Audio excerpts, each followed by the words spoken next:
Assalamualaikum warahmatullahi wabarakatuh. Waalaikumsalam warahmatullahi wabarakatuh. Selamat pagi anak-anak. Pagi. Baik, sebelum Ibu memulai pelajaran hari ini, marilah baca doa lebih terdahulu. Baca doa, mulai. Selesai. Baik, Ibu akan absen terlebih dahulu. Hari ini siapa yang sudah masuk? Jun. Baik, Ibu akan mengingatkan pelajaran minggu yang lalu. Ibu akan menjelaskan sifat-sifat cahaya. Sifat cahaya itu ada 4. Yang pertama, cahaya dapat diuraikan. Yang kedua, cahaya dapat dibiaskan. Yang ketiga, cahaya dapat dipantulkan. Yang keempat, cahaya merambat lurus. Manfaat mempelajari sumber daya alam adalah sebagai energi membangkit listrik yang sangat dibutuhkan oleh masyarakat dengan menggunakan bahan bakar minyak bumi ataupun dengan menggunakan energi matahari. Baik, Ibu di sini akan menjelaskan sumber daya alam.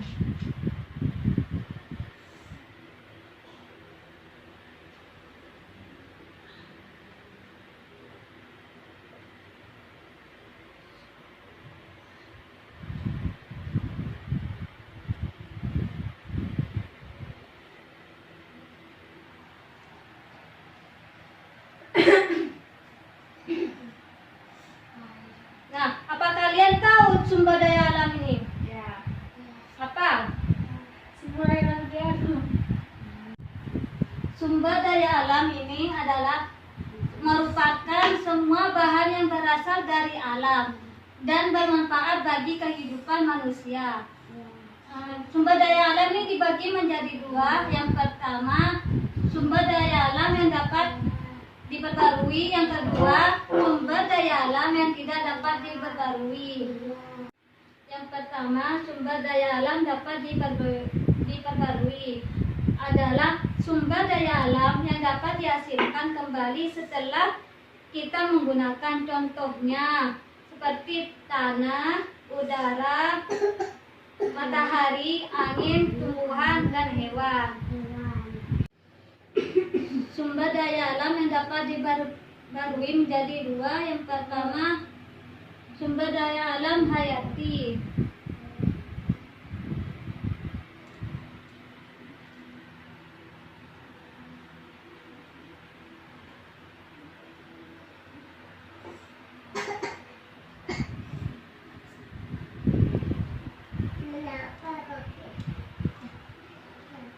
Yang kedua, sumber daya alam non hayati.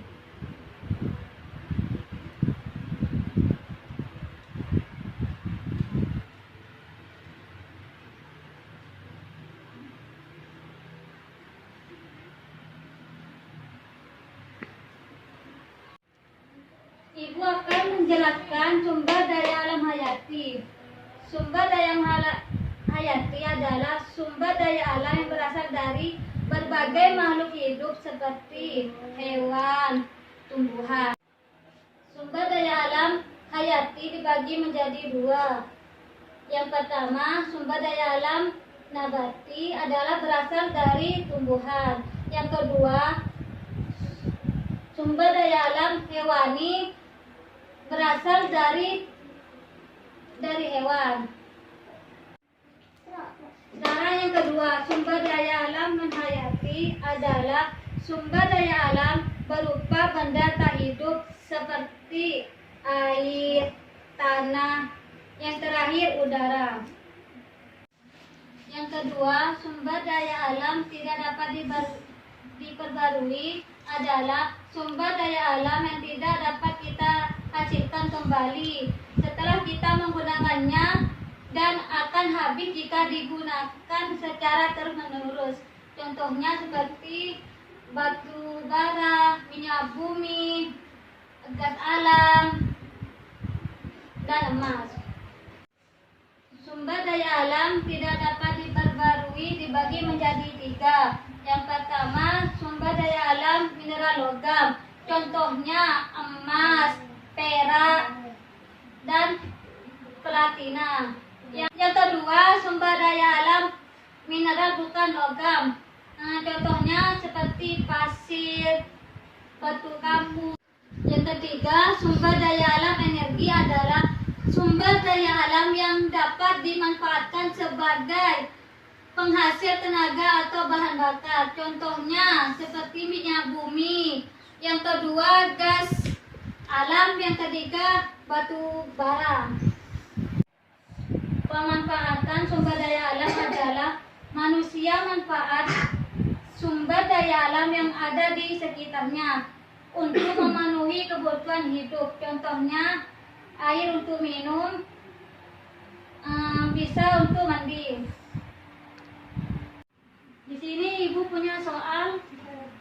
Ibu akan kasih contoh buat kalian. Di sini sumber daya alam yang dapat diperbarui, contohnya hewan. Ibu kasih contoh hewan.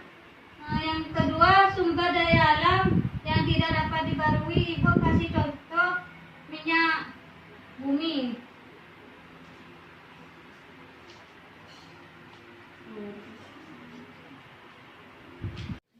Baik, ibu akan memberi kesempatan buat kalian untuk mengisi soal di depan. Ibu akan tunjuk Fatma maju ke depan.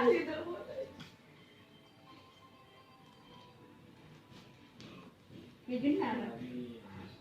Tidak dapat. Tutup. Tidak dapat. Lagi kan?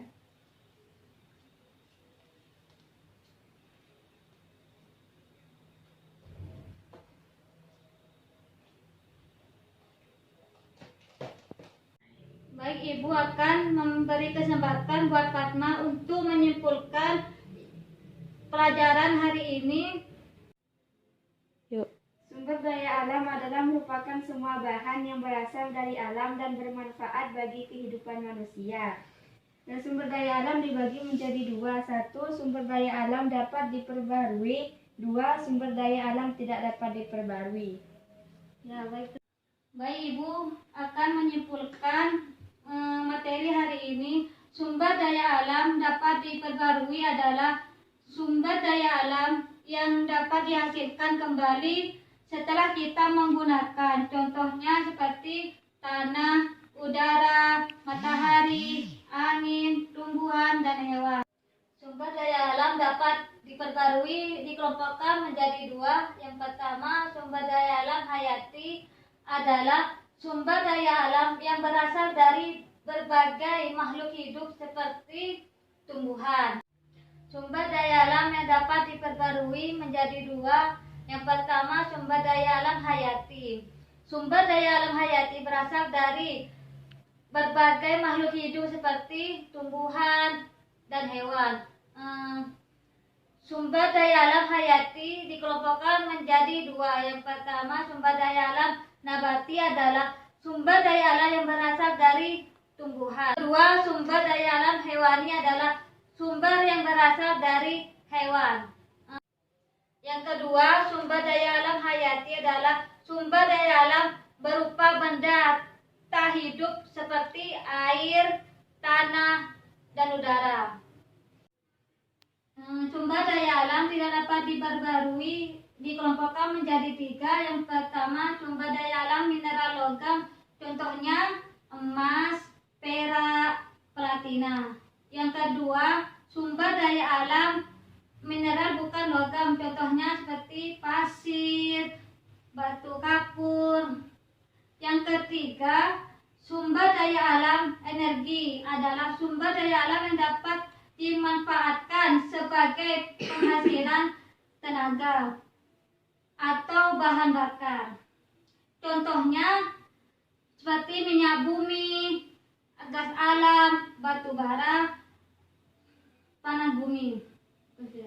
Sebelum ibu akhiri pelajaran hari ini, lebih baik kita baca doa lebih terdahulu. Baca doa, mulai. Selesai. Sekian dari ibu yang sudah ibu jelaskan. Semoga ilmu dapat